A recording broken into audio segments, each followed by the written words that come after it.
So when I interviewed 10 Toes, right, he also said that in prison they would poop like in bottles, pee in them, and let it ferment. Spray niggas down. Shit you down.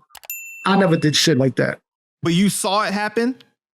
And when I went to the Bing in the towers, when they sent me to what was it, 5 South or 3 South? I forgot what it was. See, this is where, bro, they was shitting down. You come down the corridors, all the bloods, and them niggas was shitting, trying to shit down everybody. You come down there, the whole fucking gallery was blood. They was trying to shit you down as you walk down the gallery, and you in handcuffs going down the gallery, and they trying to shit you down because they can't cut you. They can't do shit to you. So you're trying to shit you down. He said that like the time that they did that, like it ended up burning the person's skin or something like that. Like, have you ever seen anything like that where like it really had crazy effects on somebody's like health after? Nah, but I mean, I know I was there when there was a dude that yapped the chain. He yapped the chain from one of the bros, and he ran into the cell, locked himself in, and we couldn't get into the cell to get him. So they took the pot of 190 and they put a jar of peanut butter in the 190 and let it melt and threw the whole 190 through the fucking cell, and that nigga's skin was coming off his fucking face. Oh shit. Yeah, I seen that shit happen. That shit was ugly. But as far as shitting somebody down, they made it a charge. They made that shitting shit down a charge. You shit somebody down, you get a new charge for that shit in jail. That shit, bro, that shit's disgusting, bro. People got fucking syphilis and got AIDS and got all type of shit, and that shit's disgusting, bro. That's a real health concern right there. That shit is disgusting, bro. That's how it was, though. They was shitting motherfuckers down, bro. That shit was disgusting, bro. That shit was disgusting. Motherfuckers was doing that shit left and right. They was shitting the milk cartons when you couldn't get the fucking the shampoo bottles. They started taking all that shit. People were shitting the fucking shit and piss in the fucking milk cartons. Because they give you the milk carton, 2 milk cartons sometimes in the morning. So they would shit and piss in the milk cartons and put them in the corner and sell and let that shit ferment. And then when the CO or somebody would come and shit them down, that shit was disgusting. That shit was disgusting, bro. You've seen so much like traumatic things in prison, right? And after being out for 30 years now, about 30 years, do you think that that's stuff that you ever get over, or it's just like you learn how to live with it? You definitely learn to live with it. You know what I mean? It definitely is.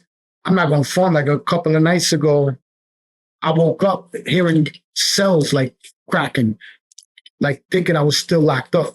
So wow. And it's like, it's just things that happen in life. You know what I'm saying? Like that shit is like, you'll get a flashback here and there, or, you know what I'm saying? There was a time when I used to eat with my arm on the fucking cover of my food and, knock on tables when you're going to get up, because you're not supposed to talk while you're eating.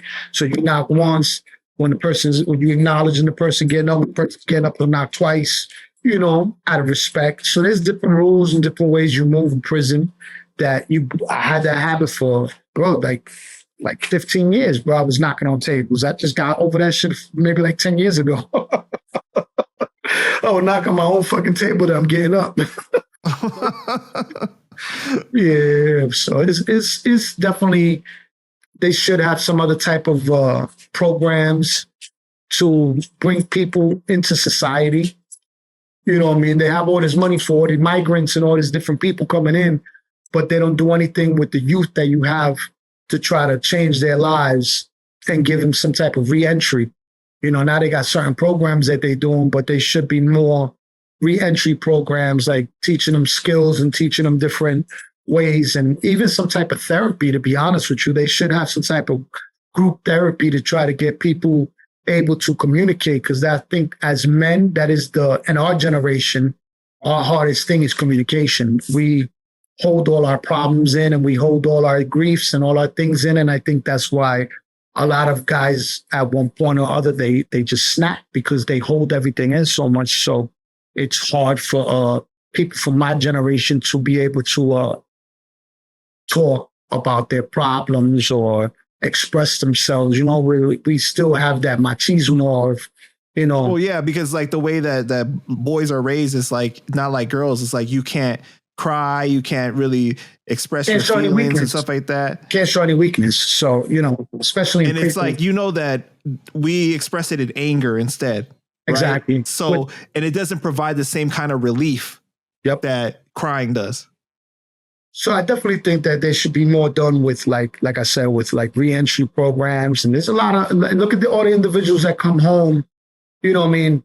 Like even Blue Boy, he came home, he was doing his thing, and then he put himself into, they gave him a job as security at a dispensary. They set him up for failure.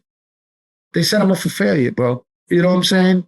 And I ended up catching him another bid, you know? Because he's got that mentality. He's not going to let nobody play him. And whatever happened, the incident that happened, I'm not going to get into all the things, but he wasn't prepared to come back to society. And, you know, he was set up for failure, you know. So let me ask you that. Do you feel like people aren't willing to really give you a second chance after you do time? And you're supposed to say, pay your debt to society. But like, what are you supposed to do when people, you know? Well, I don't think it's that as bad as it was like in the 90s when I came home. It was hard because, for instance, I got a job. One of the first jobs I got, my ex-wife at the time, I got me a job at, it was like customer service at Citibank. Dude, I don't touch no money. I don't touch nothing. You just answer the phone and complaints. So I never said that I would, you know, whatever. It's fucking like a telemarketer shit. You answer. Yeah, but I'm trying to imagine you. Bro, it was like the first job, right? So I'm trying to imagine you taking shit from anybody complaining on the phone. Well, I'm just saying. So anyway, I get the job, whatever, and I'm there. The second week I'm there, they call me down to the office and they're like, "Oh, you never disclosed that you are on parole and you just came out of prison." And I'm like, "Okay, well, we're sorry. We're gonna have to let you go." What the fuck? So you trying to do the right thing. You try to move up in things, and then a lot of people hold that against you. It's hard to get it. It's hard now because now everybody got a fucking felony now, some way or other. But in the 90s, bro, it was hard to get a job, bro. It was definitely, now you could even get city jobs with felonies. Back then, you couldn't. You know what I'm saying? I know my man's a garbage man. He got a felony. My other man got a job working at MTA. He got a felony. My other man works in fucking Long Island Railroad. He got a felony. They're willing to do it more on a case-by-case basis now, right? Like if you like explain it and yeah. Well, now they do like a background check. If you don't have any type of, the main no-nos is the same thing that everybody's going to look at you strange. If you got any fucking type of weirdo, you know what I'm saying, pedo, any type of sexual, any type of things like that, you're not getting a job nowhere, bro. Depending on how violent the crime is, right?